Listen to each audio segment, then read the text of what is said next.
Ma'na kana wa akhawatiha, ang kahulugan ng kana at ng kanyang mga kapatid. Ang ibig sabihin ng kana tufidu ittisaf asmiha. Ang kana ito ay tumutukoy sa paghahambing sa ismu kana bi khabariha sa pamamagitan ng kanyang panaguri fi zamanil maldi na ito ay nangyari sa nakalipas na panahon. Ibig sabihin ng kana, ito ay tumutukoy sa paghahambing sa ismu kana sa pamamagitan ng khabaru kana na ito ay nangyari sa nakalipas na panahon. Halimbawa, kana Zaidun maridon. Naging may sakit si Zaid.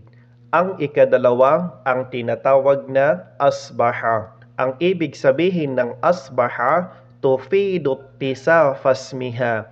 Ito ay tumutukoy sa paghahambing sa ismu asbaha bi khabariha sa pamamagitan ng kanyang panaguri fi waqtis sabah na ito ay nangyari sa oras ng umaga. Halimbawa, asbahal tiflu bakiyan. Umiiyak ang bata sa umaga. Ang ismu asbaha ay ang at-tiflu. Ang khabaru asbaha ay ang bakiyan. Hinahambing ang ismu asbaha ng khabaru asbaha. Hinahambing ang at-tiflu ng bakiyan na ito ay nangyari sa oras ng umaga. Ang ikatlo, ang tinatawag na adha. Tufidu ittisaf asmiha.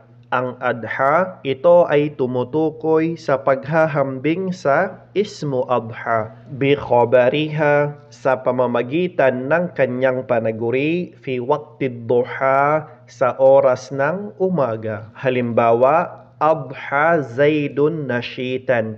Naging masigla si Zaid sa umaga. Ang ismu adha ay si Zaid. Ang khabaru adha ay nashit. Ang ismu adha ay hinahambing ng khabaru adha. Si Zaid ay hinahambing ng nashit na ito ay nangyari sa oras ng umaga. Ang pang-apat, ang tinatawag na amsa, tufidu ittisaf asmiha. Ang tinatawag na amsa, ito ay tumutukoy sa paghahambing sa ismu amsa bi khabariha sa pamamagitan ng kanyang panaguri fi waqtil masa na ito ay nangyari sa oras ng hapon. Halimbawa, amsal amilu mut'aban. Naging pagod ang trabahador sa hapon. Ang ismu amsa ay ang amil.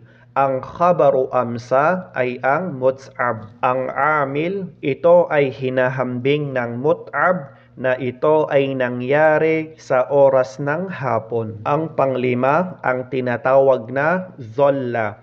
Tufidu ittisaf asmiha.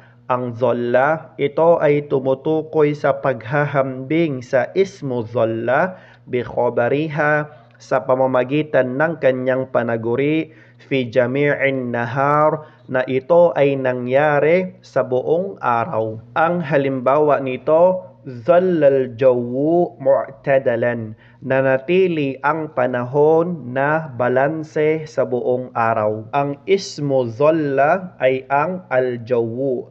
Ang khabaru zalla ay ang mu'tadalan. Hinahambing ang al-jawu ng mu'tadalan. Hinahambing ang panahon ng balanse na ito ay nangyari sa buong araw. Ang pang-anim, ang tinatawag na bata. Tufidu ittisaf asmiha. Ang bata, ito ay tumutukoy sa paghahambing sa ismu bata bi khabariha sa pamamagitan ng kanyang panaguri fil layl na ito ay nangyari sa gabi. Ang halimbawa, batal harisu sahiran. Hindi natulog ang gwardya sa gabi. Ang ismu bata ay ang al-haris.